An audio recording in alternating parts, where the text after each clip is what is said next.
Olá, pessoal, boa tarde. Tem alguém aí? Hoje estaremos falando sobre o autismo, Dia Mundial da Conscientização do Autismo. Nós não poderíamos deixar passar em branco, não é mesmo? Bom, acredito que algumas pessoas estejam trabalhando, outras nos seus afazeres, e aí a gente vai destrinchando aqui discorrendo esse assunto de suma importância.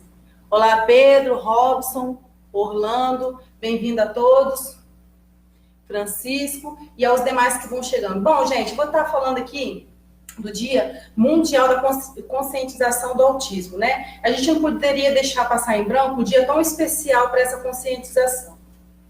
O que seria, gente, o autismo, né? E aqui eu separei em 3 blocos: as causas, o tratamento, tá bom? Olá para quem está chegando.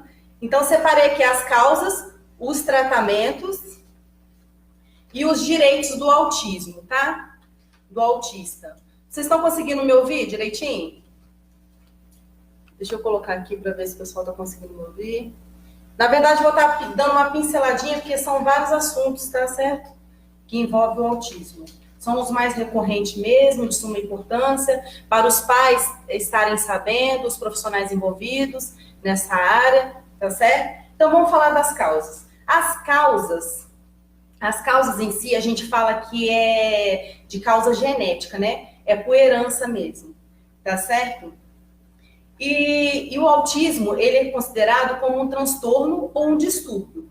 Muita gente acha que o autismo, ele é uma síndrome. Ele não é uma síndrome. Ele pode ser conhecido como transtorno, tá? Tanto faz, ou quanto um distúrbio. Eu fiz umas anotações aqui para não passar desapercebido, porque o pessoal sabe que eu gosto de anotar, né? Para não ser desmerecedora em nada, a gente fazer as pontuações relevantes. Por que não é uma síndrome? Porque a síndrome, basicamente, a diferenciação da síndrome para o transtorno ou distúrbio, são similares, né? Já a síndrome não. Por quê? Porque a síndrome, ela envolve os aspectos físicos, né? Tá nítido que a pessoa tem uma síndrome, né? Tá nítido que a pessoa tem alguma coisa, tá certo? Já quando se trata de transtorno, se trata de distúrbio, que é o caso do autismo, ele é algo orgânico, é dentro da cabeça da pessoa, tá certo? Não é nada nítido, assim como o síndrome de Down, por exemplo. O síndrome de Down, dá para você ver em suas percepções físicas que ele tem uma alteração, né? Às vezes leve, às vezes moderada, mas tem uma alteração no seu físico. Já o autismo, não, tá? Então, por isso que a gente chama o autismo de transtorno ou distúrbio, porque não tem não é que é deformação, não tem essa alteração no físico, tá certo? Então, aqui eu vou estar fazendo também uma diferenciação do que é hoje o autismo, o que foi antes. Antes, o autismo, ele se caracterizava no clássico, tendo ali suas moderações leves, severas, né, dentre outros níveis. Dentro dessa classificação existia o Asperger, que a gente chama, tá? Que hoje o Asperger, muita gente fala que é o autismo leve, mas não é mais o autismo leve, tá? Ele ganhou uma classificação própria, o Asperger.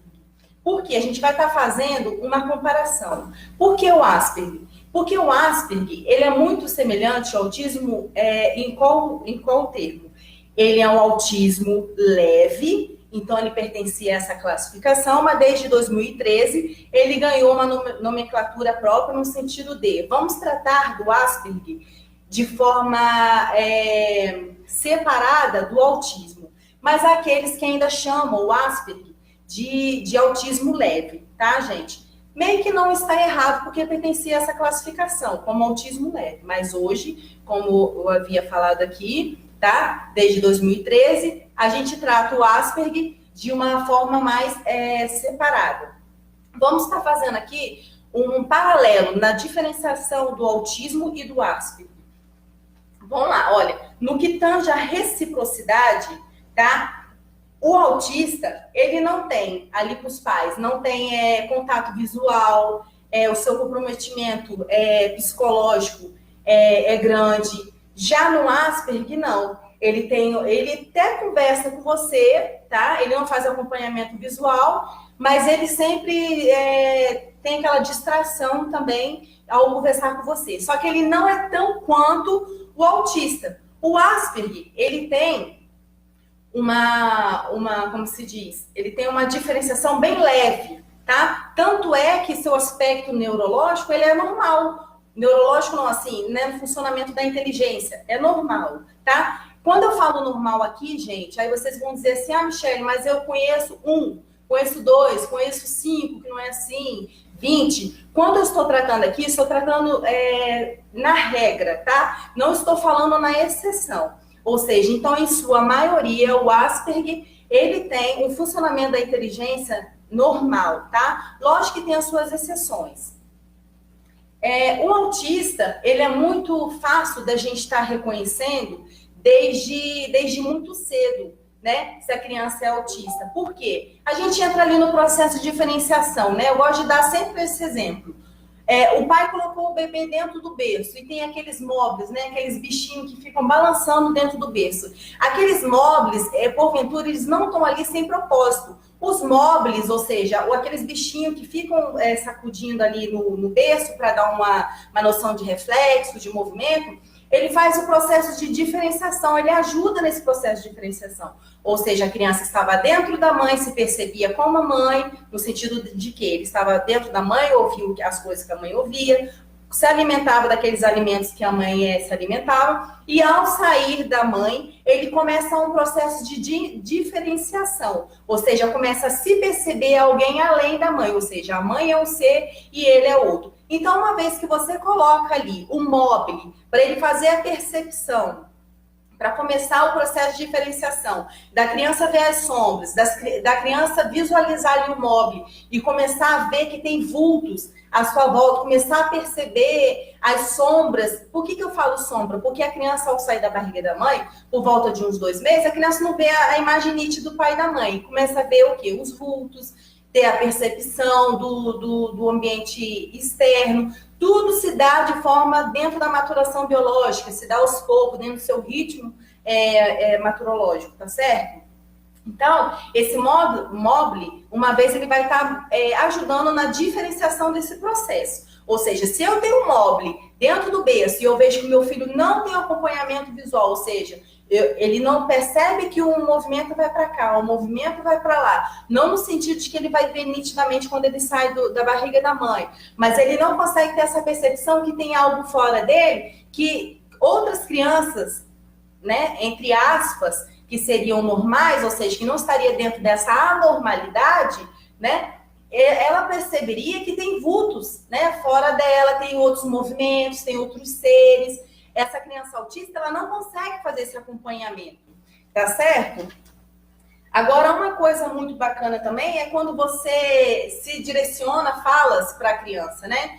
Você mexe, você balbucia, ô bobobô da mamãe, ô tititi, ô lindinho, né? Ou você pode ali estar fazendo uma série de palavras, de conjunção de sílabas, montando a palavra que você quiser, ou seja, não importa a palavra convencional ou balbucio que você faça com a criança, dentro da normalidade, espere-se que aquela criança te responda também dentro de balbucio, né? Ou seja, ou ela vai balançar demais as perninhas porque você está falando alguma coisa ou está balbuciando juntamente com ela está balançando o braço, ela está olhando para cá porque o som vem daqui, ela está olhando para lá porque o som vem de acolá, né? Mas as crianças autistas não, elas não fazem essa diferenciação, não conseguem ter essa percepção corpórea, né? Corporal, que a gente chama, né?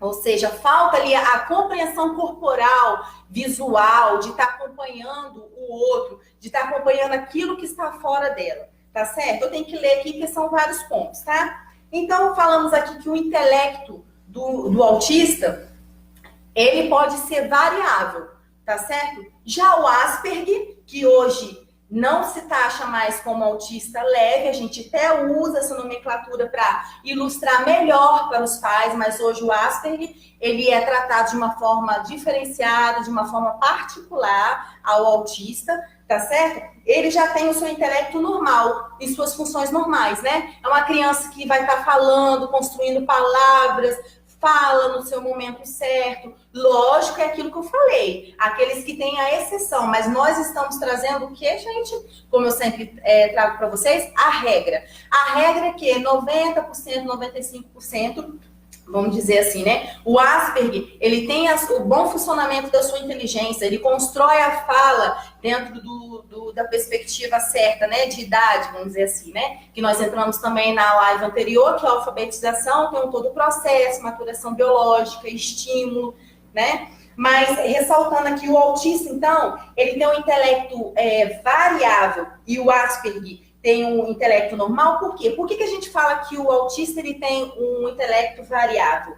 Porque 5% deles têm alta habilidade, isso é dado estatístico, tá? São dados que eu estou trazendo para vocês. Então, por que o intelecto do autista é variável? Porque pode variar, ou seja, 5% da população autista, tá? Tem altas habilidades, 40% tem um intelecto normal. Ah, Michele, tem autista com intelecto normal? Tem, mas tem dentro lá dos 100% por volta de 40%, tá? E 5% tem altas habilidades. E por volta de 50% tem aqueles que têm deficiência intelectual associada com o retardo mental, tá bom? Então, por isso que eu falo com intelectos aqui do autista é variável, por quê? Porque ele vai desde os 5% que tem alta habilidade, 40% tem a sua normalidade funcional na inteligência, e 55%, né, está dentro daquele retardo mental, associado ao retardo mental. Então, por isso que o intelecto do autista, ele é invariável, ou seja, ele não é taxativo, ele tem lá suas variações. Já o Asperger, que estava dentro, repetindo novamente, dentro da nomenclatura de autista leve, que hoje é tratado de uma forma separada, né? O Asperger, ele tem a sua funcionalidade da inteligência normal, tá? Como eu já tinha falado. A adaptação do autista, tá? Ele requer mais atenção, ele requer mais intervenções, mais mediações, requer um profissional 24 horas, se for possível, do lado dele, estimulando no momento certo, na hora certa, para ele poder se desenvolver. Já o Asperger, ele não precisa tanto assim de acompanhamento, ele é mais independente do que o autista, tá? Ah, Michele, eu cheguei agora, não estou entendendo nada. A gente está fazendo a diferenciação aqui do autista e do Asperger. O Asperger, até 2013, ele era classificado como autista leve. Hoje ele é tratado de uma forma separada, tá bom? Porque tem as suas peculiaridades, tá bom? Então, eu estou fazendo aqui um paralelo de diferenciação entre o autista e o Asperger. Continuando. Tá. Ó, o que eu coloquei aqui também que não pode passar desapercebido é que o autista, ele tem ecolia. O que seria isso? Aqueles balbucios, né? Que às vezes você vê a criança ali, o filho, né? Ou quem você representa, ou quem você atende, aquela criança tem ecolia em qual sentido? Ela escolhe uma série de sons que sempre fica ecoando aquele som repetidamente, tá bom? Repetidamente. Esse é o autista. Já o Asperger, ele não tem essa ecolia, tá bom? Mas ele tem aqui, que eu coloquei para não passar desapercebido, que é muito detalhe, o Asperger, ele tem aquela estereotipia, né? Já a estereotipia porque autista e o Asperger, tanto um quanto o outro, tem as suas estereotipias, ou seja, as suas manias tradicionais, as suas manias rotineiras, né? Que sempre está repetidamente ali dentro do contexto.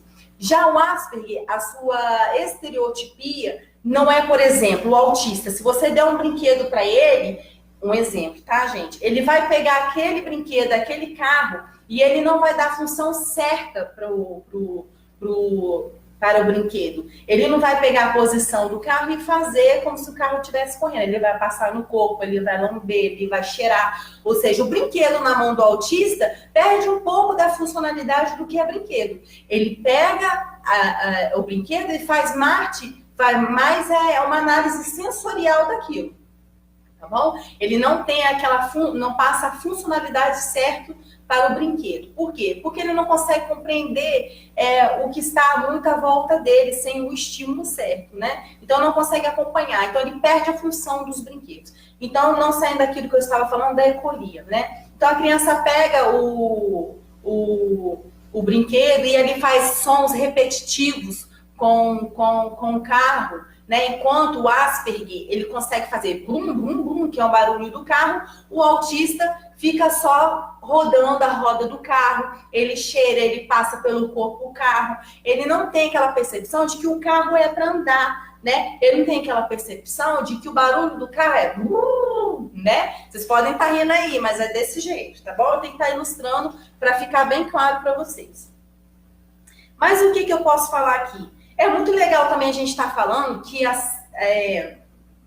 que o autista, ele pode estar associado a alguma síndrome. Ou seja, a gente pode encontrar um síndrome de Down que tenha também autismo, tá certo? Já o Asperger não. Ele nunca está associado a alguma síndrome.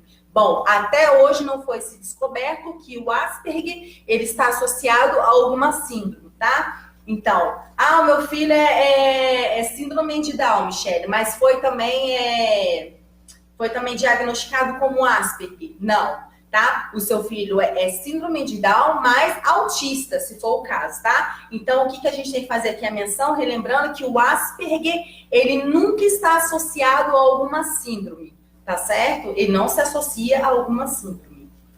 E lembrando sempre aqui, né, pautando que o quê? Repetindo lá do que a gente falou no início, né? Que o autismo, ele não é uma síndrome, ele é um transtorno ou um distúrbio. Ou a gente pode falar uma coisa ou a gente pode falar outra, né? Porque a gente viu aqui no início da aula que a síndrome, ela mexe no aspecto físico, né? É visualmente que ali tem uma normalidade. O exemplo disso que eu tinha falado lá no início da live, né? É o síndrome de Down. Aparentemente tem alguma anormalidade, ou seja, foge do normal, não é mesmo? Vamos ver aqui. Mais o que, né? Pra gente não passar desapercebido. Gente, quer muita coisinha, tá bom? Desculpa, eu tive que anotar, mas isso também mostra muito respeito por vocês, né? A gente tem que montar uma pauta para nada passar desapercebido e ter uma organização, que acaba que vocês não entendem, né? E eu não me faço entender às vezes, eu acabo me perdendo. Então, por isso que eu preciso fazer uma pauta, tá? O que é legal também a gente estar relatando aqui é a percepção precoce. Ou seja, é aquilo que eu falei lá no início da live. Até os 2 anos você consegue, né, pegar aí no ar que seu filho tem alguma anormalidade. Só que essa normalidade, eu falei que a criança não acompanha, a criança perde, tira a função do brinquedo, ao invés dela fazer o trajeto certo do carro, ela passa no corpo, ela cheira, ela tem uma série de coisas que a gente já falou, né? Então, assim, isso tudo a gente consegue tirar precocemente que a criança tem alguma anomalia, né? Então dá para a gente levar o especialista para a gente estar acompanhando. Já o Asperger, não. O Asperger, a gente só vai ter certeza que a criança tem alguma anormalidade lá na frente. Na maioria das vezes, sabe quando, gente? Na adolescência. Porque se ela tem um funcionamento mental, ok. Se ela acompanha, mas não com tanto assim, não é 100% acompanhamento visual dela, né? Ela tem lá suas variações, mas se o seu intelecto é normal, se ela consegue desenvolver bem a fala. Então, essas anomalias no que tange ao Asperger, passa desapercebido, né? Não é tão perceptível quanto ao autismo. Então, o autismo a gente consegue estar percebendo de uma forma precoce, tá bom? Até uns 2 anos, o mais tardar, a gente consegue estar como se diz, diagnosticando a criança e tendo a certeza que ela é autista, tá bom? Mas dentro daquele processo de diferenciação, perguntando para mim como foi a gestação, fazendo todo acompanhamento, uma anamnese, fazer o histórico todo da criança, quais vacinas tomou, qual é a sua percepção desde que saiu da barriga e foi posta no berço, se reparou móveis, se faz a interpretação do pai e da mãe, se a criança às vezes não quer ir para o colo da mãe, não é mesmo? Então, são essas variações que é para a gente estar ligado, tá?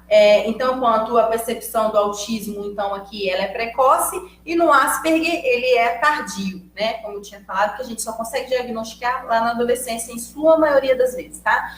Michelle, você tá taxando? Não, eu tô trazendo aqui o que é regra, e tem lá suas exceções, tá? Posso também estar falando aqui com vocês também o que é relevante, que tem um atraso evidente no autismo, que eu já tinha falado, né? Que é evidente que ele tem um atraso na fala, um atraso visual, o seu acompanhamento visual ele é pobre, né? Ele não consegue visualizar e acompanhar corporeamente o outro, o que o outro está fazendo, a leitura do corpo do outro, se o outro está rindo para ele, se o outro está chorando, né? E a gente vai ver aqui no tratamento como a gente vai interferir nisso, né? Quais são as mediações, as intervenções que a gente pode estar fazendo nessa criança, tá bom? E o atraso no Asperger, enquanto o autista é evidente que ele tem retardo na fala, retardo no acompanhamento visual, dentre outras coisas que a gente já mencionou, o Asperger não, né? Ele tem um atraso discreto. Ou seja, só lá na frente que a gente vai saber, né, se a criança ou adolescente é mesmo Asperger, né? Porque passa desapercebido. A sua anomalia, a sua anormalidade, o seu transtorno, o seu distúrbio é tão assim camuflado de uma forma que a gente não consegue perceber, tá certo? De primeiro. Coloquei aqui também, muito legal também, que os problemas cognitivos no autista é o que é muito mais sério do que nos Asperger, né? Porque quais são os problemas seríssimos cognitivos no autismo? Mais dificuldade na coordenação, dificuldade motora, ele é mais impulsivo, ele tem problema de memória curta, tá certo? E as suas funções executivas ficam comprometidas, ou seja, não consegue fazer a mera arrumação do quarto. Essas são as funções executivas. Uma das funções executivas, ou seja, de se organizar.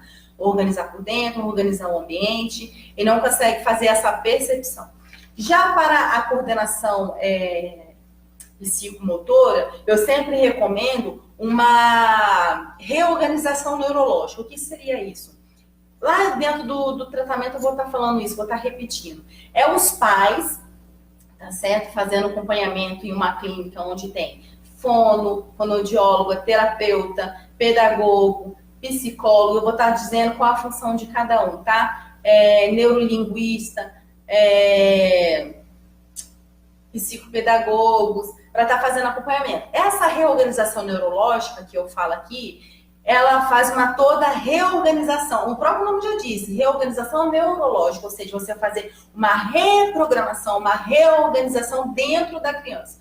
Ou seja, se a criança andava torto, a criança vai passar a melhorar um pouco a sua lateralidade e equilíbrio. O que seria essa reorganização neurológica? Ou seja, eu parto do que é motor, eu vou passar umas atividades motoras para a criança vai perceber o seu corpo, perceber o ambiente, trabalhando as emoções, trabalhando seus equilíbrios, e aí a gente vai trabalhar de uma forma inconsciente e trazer para o consciente a percepção de corpo. E aí a criança vai estar se reorganizando psiquicamente, motoramente, socialmente, ou seja, só tem contribuições positivas. Então, eu super recomendo a reorganização neurológica que a gente chama, tá bom?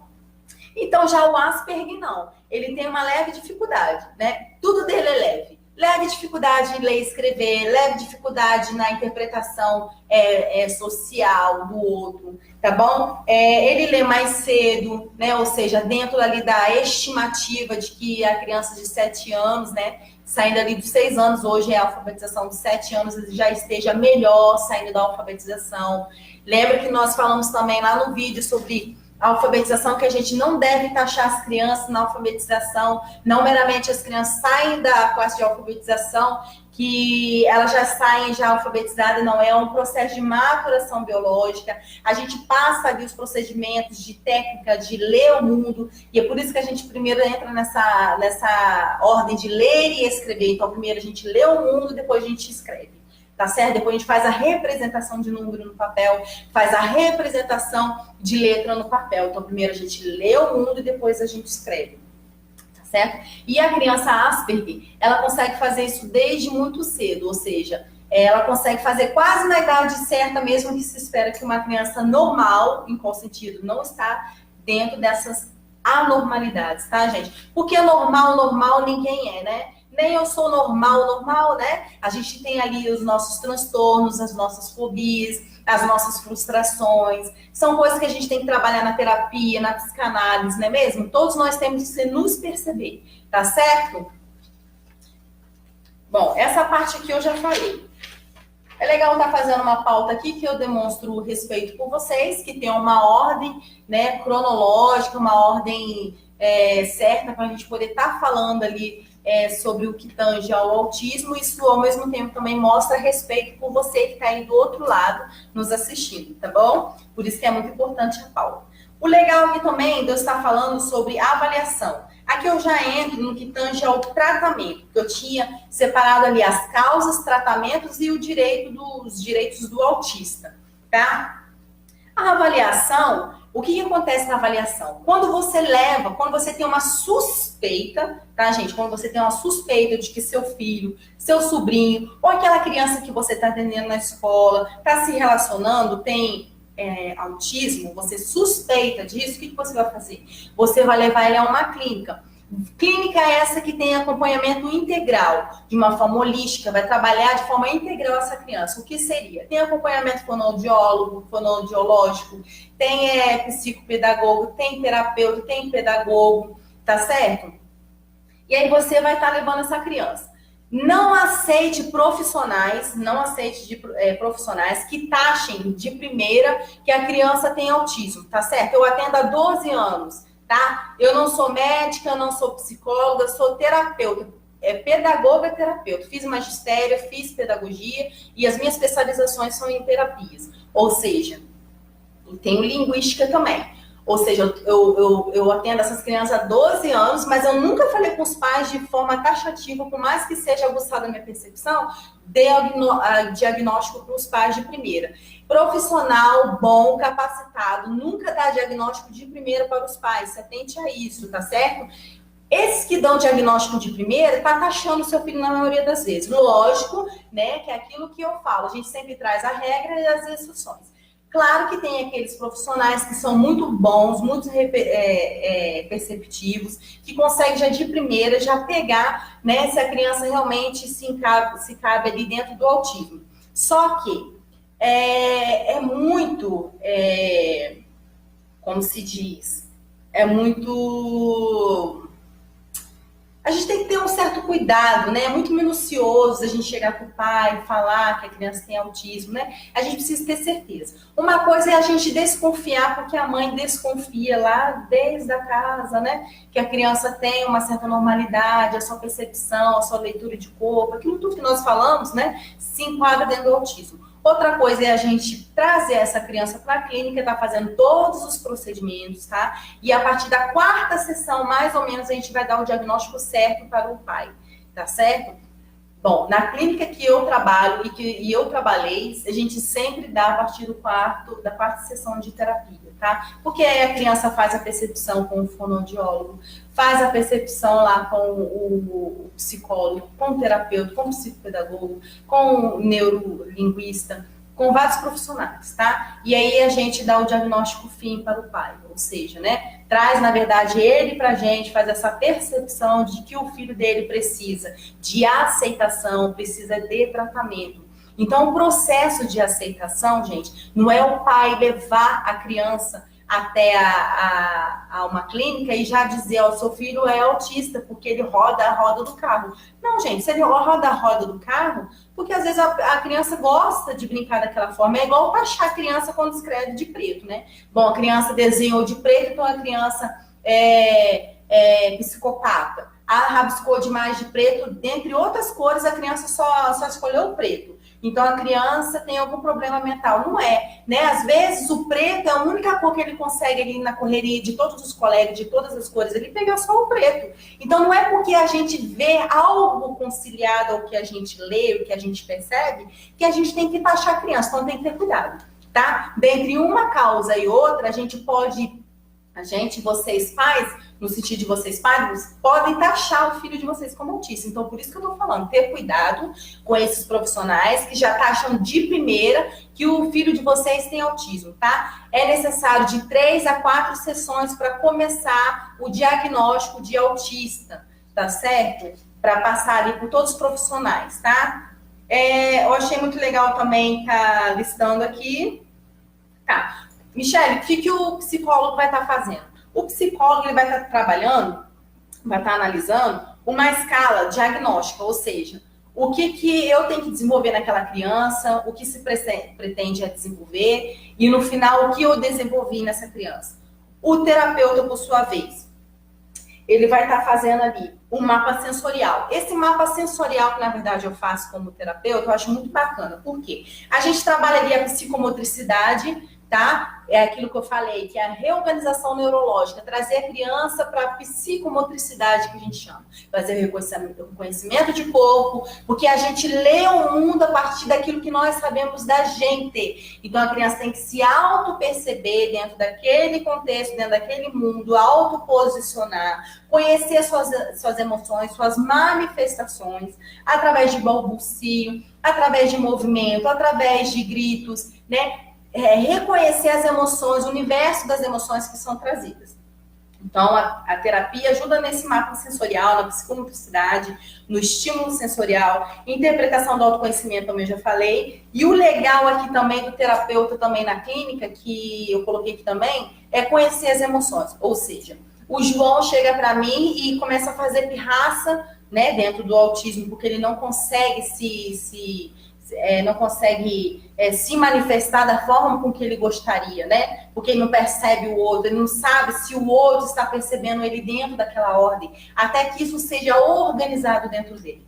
Então, essa organização de emoções seria o seguinte: o João chegar para mim e começar a se debater, eu querer chamar minha atenção, porque ele quer água, porque ele está agitado, porque ele quer ir ao banheiro. Então, eu começo a ditar para o João o tipo de emoção que ele tem. Bom, João, você está assim porque você está agitado. Você sabe o que é agitado, João? Agitado é quando a gente fica desconfortável com alguma situação. É normal que alguém se sinta agitado. Olha, a tia Michele, lá eu falo de tia Michele, tá, gente? A tia Michele, ela se sente agitada também por algumas vezes, e você tem o direito de se sentir agitada. Só que quando você se agitar, João, sentir que está agitando, você tenta fazer um pouquinho menos de barulho para a gente poder entender o que você está falando. Lógico que ele tem ali suas manifestações, né, que são aguçadas, mas a gente vai educando a mentalidade desse autista. A gente vai reorganizando dentro dele percepções que vai partindo dele ali dentro do contexto pequeno, que é da clínica, e dali, futuramente, ele vai conseguir aflorar aquilo para o social, tá? Ou seja, clínica boa não é aquela que trabalha apenas psicomotricidade, fonoaudiologia, acompanhamento psicológico, neurolinguístico, não é isso. É também a percepção das emoções. É trazer ele para esse mundo, tá? O que seria o que a gente chama de...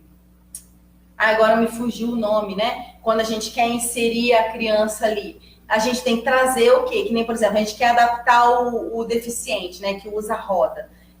Usa a cadeira de roda. A gente não pode só dizer que ele é aceito, né? Para a gente fazer toda abordagem e trazer ele para o nosso mundo, a gente precisa de rampa, a gente precisa, né, que é o estado físico ali na estrutura, rampa, a gente precisa que ele conheça o autocorpo dele, o autoconhecimento, né, as suas necessidades. Então, ou seja, a gente parte desde o físico, da estrutura daquilo que está, daquele micro para o macro, tá? Então, essa organização que a gente tem que fazer a princípio.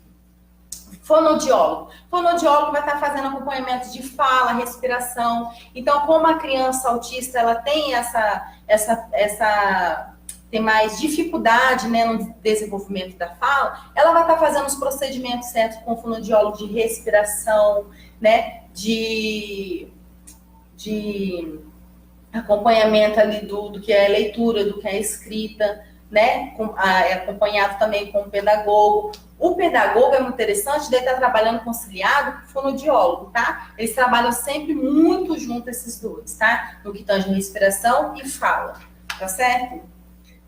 Bom, já falei do psicólogo, do pedagogo, né, que ele vai entrar também com a leitura escrita, a mera técnica, né, de ler e escrever. A gente primeiro lê o mundo, depois é escrito, por isso que a gente fala nessa ordem de ler e escrever, né? E o legal aqui é do sistema de troca de figura, tá? É sistema de comunicação de troca de figura, eu vou estar falando lá na frente, que é muito bacana mesmo, tá? Na verdade, eu já posso estar falando de uma vez. tá? Quem trabalha isso é o pedagogo, tá? Esse sistema de comunicação de troca de ficha, gente, trabalhado pelo pedagogo, ou pelo fonoaudiólogo, ou pelo linguista, o que acontece?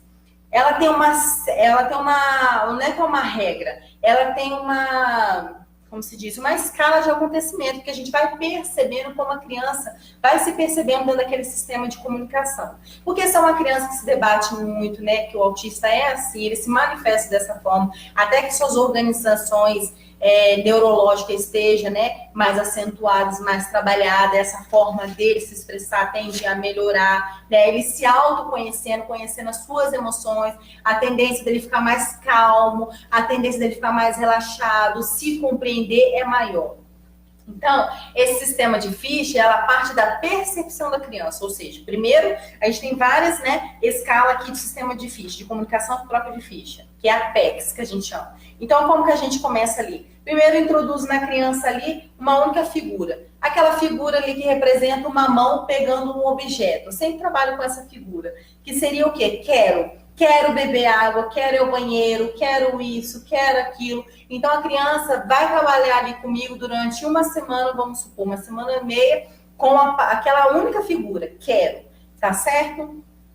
Já na outra semana, eu vou estar incutindo uma outra coisa, ou seja, é aquela figura quero, né, que é uma mão desenhada, uma mão desenhada pegando alguma coisa, e mais uma figura de banheiro, né? Então, quero é o banheiro. Ou seja, aí a criança vai, toda vez que ela estiver ali durante a atividade comigo, que ela quiser ir ao banheiro, ela vai internalizando isso. Ela vai pegar a figura, vai mostrar o quero com a figura do banheiro. Eu vou entender que ela quer o banheiro, tá? Então eu mando essas fichas para casa e aí ela começa a trabalhar com a mãe, esse sistema de comunicação de ficha, com os professores, com aquelas pessoas que estão à sua volta, tá? O terceiro passo. Eu pego ali o quero mais uma outra coisa, né? E sabendo que esse sistema de comunicação de ficha, de troca de ficha, ele vai passar a responder e vai passar a pedir, tá certo? Então, ele é muito bom e muito eficiente. Vou riscar aqui, porque aquilo que eu falei, a gente tem uma pauta aqui em respeito a você que está aí do outro lado, merece o nosso respeito, a nossa preparação. Tá bom? Eu anoto porque são muitas coisas a serem ditas e a gente não pode ignorar nada, né? E nada pode passar desapercebido. Quem me acompanha sabe que eu gosto de fazer dessa forma, tá certo? Medicação. Então, a gente continuando aqui o tratamento, que a gente falou das causas, né? E a gente fez a separação de autista e Asperger, que até 2013 Asperger estava pertencente ao grupo do autista, ou seja, era taxado como autista leve. Hoje o Asperger, ele é tratado de forma separada, porque eles chegaram à conclusão de que tem as suas peculiaridades, tá? Ou seja, enquanto o autista ele tem mais dificuldade de interpretação, de fala, de socializar, de escrita, de fala, o Asperger, ele tem tudo isso, mas de forma leve, tá? Então, vamos lá para a medicação controlada. Continuando aqui. Fica ainda comigo aqui, porque eu separei em 3 causas, tratamentos que eu ainda estou falando aqui, que agora eu vou falar no que tange a medicação controlada, e tem na parte do direito, tá? A previdência, que no caso eu coloquei previdência, mas não é aposentadoria para o autista não, tá? Eu vou estar explicando para vocês direitinho. Bom, esses medicamentos que eu vou falar aqui são medicamentos que amigos de clínica me passaram o que deu certo, o que não deu, tá? Porque eu sou terapeuta, pedagogo e terapeuta, mas eu não posso medicar a criança. Geralmente quem medica é o psiquiatra e o neurologista, tá? Neuropediatra, tá? Ou neuropediatra ou psiquiatra que passa medicação. Só que eu anotei aqui com muito carinho algumas medicações, tá? Com anos lá de experiência, medicações que eu vi dar certo, ter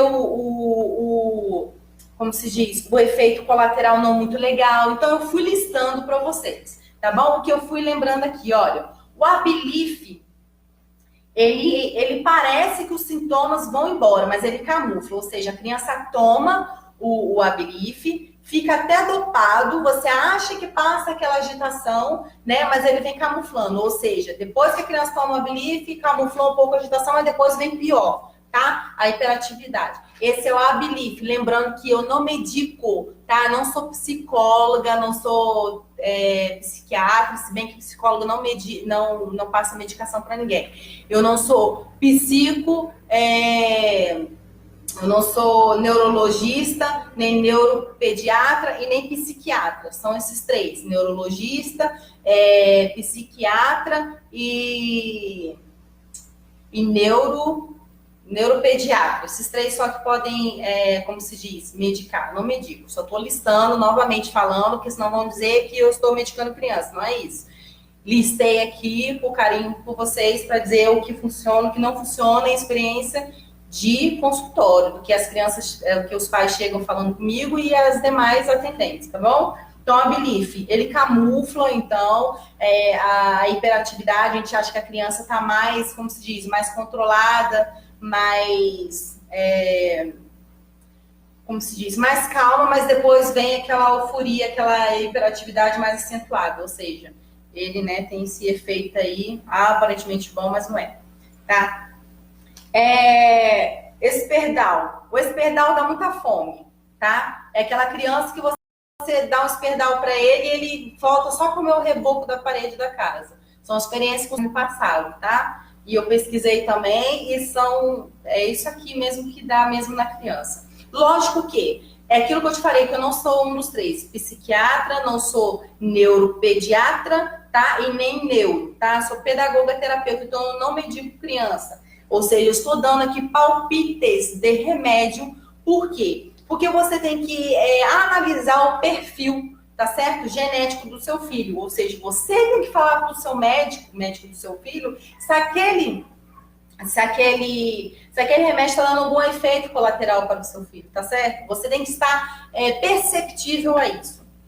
Então, a Abilif, ele tira um pouco a ansiedade, depois ele volta de uma forma mais acentuada, ou seja, ele camufla. O esperdal, que eu falei, dá muita fome. O Neuleptil, ele dá um efeito bom, só que a criança baba muito, tá? Isso traz um desconforto, que às vezes os pais estão na rua com a criança e a criança está babando demais, tá certo? E a boca dela fica relaxada. Então, os pais não gostam muito do Neuleptil. O Neosine, ele... Desculpa, gente. Porque eu tô falando alto, né? Porque o computador tá longe aqui, eu não tô tendo certeza se tá ok, se consegue me ouvir. O Neosine, ele ajuda na sedação, né? Que ele é um sedativo.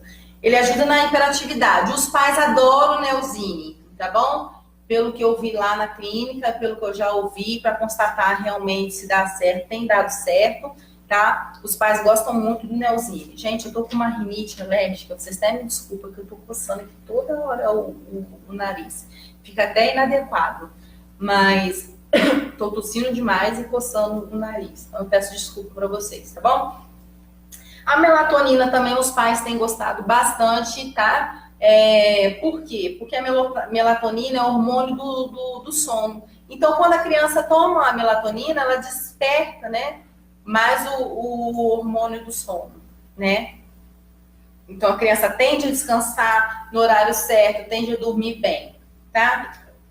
Os pais gostam muito também do suplemento chamado GABA, tá? Então, são medicações que somente o psiquiatra, o neuropediatra e o neurologista podem medicar, tá bom, gente? Suplemento GABA. A GABA, pelo que os pais falam, dão um feedback pra gente, que elas passam, né, por esses médicos que podem passar remédio, e depois falam pra gente, dão um retorno se dá certo ou se tem efeitos colaterais. E pelo que eu pesquisei também. O GABA melhora na ansiedade e na hiperatividade. A criança acorda e consegue descansar legal. Ou seja, ela dorme a noite toda e consegue descansar legal. Ou seja, então a Abilif os pais não gostaram muito, Esperdal também não, e Neuleptil também os pais não gostaram muito, tá? Neosine é muito bom, que se é da criança e ajuda na hiperatividade. Então, repetindo os bons aqui, que são 3, tá? Neosine, que ajuda na hiperatividade e se é da criança. Melatonina, que é o hormônio do sono, ajuda a criança a dormir, a ficar mais calma. E o GABA. Então, Neosine, melatonina e GABA são os que os pais mais gostam. Lembrando que eu não medico criança, não tem autonomia para isso, tá bom? Somente o psico... Nossa, gente, tá coçando mais meu nariz, desculpa. Somente o neurologista, neuropediatra e o psiquiatra, tá bom? Para quem quer ter mais filho, eu anotei aqui. Porque às vezes a pessoa já tem um filho, né? Que tem um transtorno, um distúrbio espectro autista. E o que acontece? Às vezes ele quer ter mais filho. A estimativa para você ter um outro filho, tá? Com esse transtorno, com esse distúrbio, é de 20%. Ou seja, como a gente está falando das causas aqui, que são genéticas, né? Que ainda está em estudo das causas mesmo, se aprofundado, que são, o que causou o autismo, até hoje a causa é genética. Então, você tem a predisposições de 20%, tá? De acontecer de novo. Então, reparar na família se já teve algum esquizofrênico, de algum Asperger, se já teve algum hiperativo, algum autista, tá certo? E está levando tudo isso para o neuro, ou seja, pedir para ele fazer uma anamnese, tá? Ou seja, um histórico de vacina que a criança já tomou, que os pais tomaram, tá certo? Como é a gestação, como foi a gestação, quais são as doenças mentais que estiveram na família, tá certo? As doenças comportamentais, neurocomportamentais. Então, a gente tem que levar tudo isso para o médico, tá? Perdão, gente. Tô ruim mesmo. Mas em respeito e carinho a vocês, como eu, né, disse que eu ia fazer essa live aqui, estou. Bom, falamos das causas, que é a genética, né? Fizemos ali a diferenciação do autista, o Asperger, só fazendo uma retomada aqui, que o autista, né? Falta ali a compreensão social e corporal do outro, tudo nele é acentuado, né? Tem mais problema de fala, no desenvolvimento de fala, desenvolvimento corporal, interpretação do outro. O Asperger, ele é tudo leve, tem todas essas apreciações, só que tudo leve. O Asperger, só retomando aqui, pertencia ao grupo do autismo, né? Que tem muita gente ainda que fala que o Asperger, ele ainda é um autista leve, mas ganhou tratamento diferenciado desde 2013, então ele é tratado separadamente, tá bom? E eu falei também dos tratamentos que eu acabei de falar agora, né, o que tange a profissionais, como devem ser escolhidos, a função do psicólogo, do terapeuta, do neurolinguista, do psiquiatra, né, de todos eles, né, que envolvem no tratamento da criança, na intervenção e na mediação do desenvolvimento dessa criança, tá bom? E agora a gente vai estar falando do quê?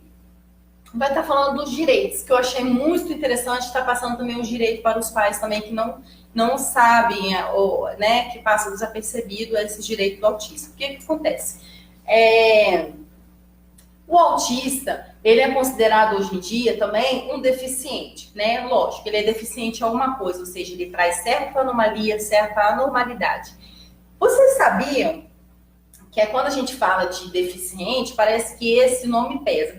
Vocês sabiam que, como se diz, a pessoa que usa óculos, a mera utilização de você usar óculos, você está dentro do rol daquilo que se taxa um deficiente? Ou seja, você tem anomalias, anormalidades dentro do funcionamento do seu olho, né? Que faz com que você precise de um aparato. E qual é esse aparato no momento? Seriam os óculos, as lentes. Então, você também é um deficiente. Então, quando a gente fala de deficiente, não pense que é uma coisa pesada, tá bom, gente? É uma pessoa que precisa de satisfazer suas necessidades, ter sua peculiaridade, suas peculiaridades, precisa ser respeitado, tem as suas diferenciações, né? Tratar o igual dentro da igualdade, mas o desigual dentro das suas desigualdades. Ou seja, tratar dentro das suas necessidades de forma com que a gente faz com que todos, né, estejam dentro do padrão da igualdade, da normalidade, tá bom? Então, voltando aqui, que eu tinha explicado o que é deficiência, né? Então, o autista está dentro desse rol de deficiente. Então, tudo que couber a um deficiente cabe ao autista, tá? Então, eu separei 3 coisas aqui que eu achei muito legal, muito relevante, só para não se estender muito na live, tá? Que daqui a pouco o Facebook vai me encerrar aqui, tá bom? Eu trouxe no que tange a saúde, a educação e no que tange a previdência, tá? Essa previdência aqui, na verdade, eu vou estar explicando para vocês, tá? Tem muita gente que acha que autista tem direito à aposentadoria. Não é aposentadoria, tá, gente? É um benefício assistencial que a gente chama. Então, vamos lá, no que eu separei aqui que eu achei relevante, tá bom? No que tange à saúde. O que eu coloquei aqui de legal para vocês é o quê? Que às vezes passa desapercebido que o psiquiatra coloca, ou o terapeuta pede para os pais encaminhar para, como se diz, para uma fisioterapia, né, para fono. E o que acontece? O plano de saúde, na sua maioria das vezes, quem tem plano de saúde, limita, né, o número de sessões, tá certo? Mas você, levando o laudo direitinho, né, na prefeitura, dizendo que você tem direito àquela assistência, e a prefeitura, de forma administrativa, não der o retorno para você, o que você tem que fazer? Você tem que recorrer, isso no poder público, eu estou dizendo. Então, você tem que recorrer ao seu plano, tá? De qual forma? Através de um advogado. Por que eu falei na prefeitura? Porque você pode recorrer de forma administrativa na prefeitura e qual o sentido? O seu filho tem direito à saúde, à educação, ao direito aqui previdenciário, que no sentido a gente não chama de aposentadoria, mas é uma assistência, né? É um benefício assistencial. Então, primeiro a gente recorre administrativamente. Quando a gente não consegue administrativamente, a gente exaure, tá, essa esfera administrativa, a gente parte para o judicial. Ou seja, em forma de defensoria pública, que é onde vocês não vão pagar advogado, ou através de um advogado particular. Ou seja, meu filho, então, precisa de sessões de fisioterapia, de fonoaudiólogo eternas, tá? Porque os planos, eles costumam dar, como se diz, limitação dessas sessões. O que eu faço? Primeiro eu recorro na prefeitura para tentar de graça. Se eu não conseguir, eu pego e entro com uma ação contra, então, o quê? Contra o meu plano, tá? O plano não pode limitar sessões de fisioterapia, de fonoaudiologia para autista, tá? Porque ele tem uma deficiência, ele está dentro do rol de deficientes. Não pode limitar. Então, uma ação judicial, ele consegue derrubar, tá? Derrubar qualquer ilegalidade e irregularidade, ok? Então, anotei no que tange as sessões, tá? De fisioterapia, de atendimento, que eu achei muito bacana de estar falando com vocês. Na esfera da escola, o que eu coloquei aqui é que a criança, ela tem o direito a um mediador, tá? Essa criança autista. Mas esse mediador, na maioria das vezes, ele é desrespeitado dentro da escola. Por quê? Porque a escola, sendo particular, vamos falar aqui na esfera particular, às vezes a escola particular, ela quer economizar tanto que ela arruma um estagiário para poder dar assistência a essa criança. Só que a lei fala que não é um estagiário, tá? É alguém especializado, tá? Especializado para dar assistência a esse autista na escola. Ou seja, os pais não devem, ouviu, gente? Não devem desembolsar nem R$1 sequer para poder pagar esse mediador, tá certo? Para dar assistência à criança autista na escola particular. Não existe. Quem tem que custear isso é a escola, tá certo? Fica às dispensas da escola, não é dos pais, tá certo?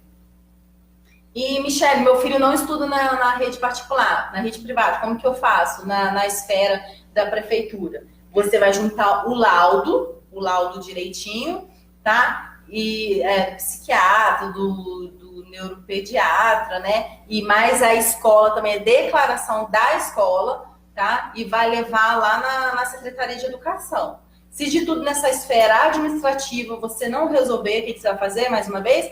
Você tem que arrumar um advogado para poder derrubar isso, tá bom? Essa ilegalidade através de ação judicial, tá? E como que eu consigo advogado? Novamente, defensoria pública, onde você não paga nada, ou por seus próprios recursos, né? Que é o advogado particular. O que eu anotei aqui também muito legal no que tange a previdência. Por que eu coloquei previdência? Porque a gente liga muito à aposentadoria, né? As pessoas acham que o autista ele tem direito a uma aposentadoria. Não é aposentadoria, tá, gente? O autista ele tem direito a um benefício assistencial. Por que não é aposentadoria? O que é um benefício assistencial? Porque ele precisa de assistência até o final da sua vida, tá? E esse benefício assistencial, ele só é dado para aquela família, para aquele autista que tem uma família, que a renda per capita não seja maior de 1/4, tá certo? Ou seja, mas Michele, e na minha casa tem mais de 4 pessoas, e a renda per capita é maior ou menor que seja, como que eu vou fazer? O que vocês vão fazer? Vocês vão, né, nesse caso aí, vocês vão passar pela perícia do INSS, tá certo? A perícia judicial, tá? E vocês vão juntar todos os laudos e vão entrar com ação, tá certo? Para poder derrubar essa ilegalidade. Por quê? Porque, às vezes, isso é muito relativo. Tem pessoas aqui no DF, por exemplo, que às vezes ganham 20 mil, 25 mil, que conseguem ainda esse benefício assistencial. Por quê? Porque é direito do autista. E outra coisa, e você tem que alegar ali que dentro desse, mesmo que a sua família ganhe 30 mil, 20 mil, que seja, mas não é o suficiente para satisfazer as necessidades ali daquele autista, tá? Então vai um perito judicial na sua casa, tá certo? A mando do juiz para poder fazer a perícia e ver se realmente você precisa dessa assistência, que na verdade a gente chama de assistência previdenciária, mas não é aposentadoria, apenas é um benefício assistencial ao autista. Tá certo? Bom, gente, já falei aqui no que tange as causas, os tratamentos e no que tange a esfera do direito, tá bom? Essa foi a minha pequena contribuição, espero que vocês tenham ouvido, porque o computador ficou longe, tá certo? E eu tô muito, né, tô desconfortável aqui, que eu tô gripada, tô coçando o nariz toda hora, peço desculpa para vocês, eu estou com a minha rinite alérgica atacada, tá bom? É até muito chato estar falando isso, mas para vocês entenderem por que eu tô me coçando o tempo todo. Tá bom? Então, agradeço a todos que estiveram aqui comigo até agora, tá certo? Aqueles que passaram por aqui, porque o horário não foi muito bacana, tiveram aqueles que estão trabalhando, mas tiveram carinho, entraram um pouquinho, tá bom? Muito obrigada, Deus abençoe vocês e acredito que eu tenha contribuído para alguma coisa, tá? Levando em consideração, né, que hoje é o Dia Mundial da Conscientização do Autismo. Então, não poderia deixar passar em branco, né, gente? Então, pensei assim, vou lá, vou dar uma falazinha, vou dar um oi pro pessoal, né? E falar o que é de suma relevância dentro desse assunto, né? Que é o autismo, tá bom? Então, fica aqui minha contribuição do dia 2 de abril, tá? Um beijo, fique com Deus. Obrigada, tchau.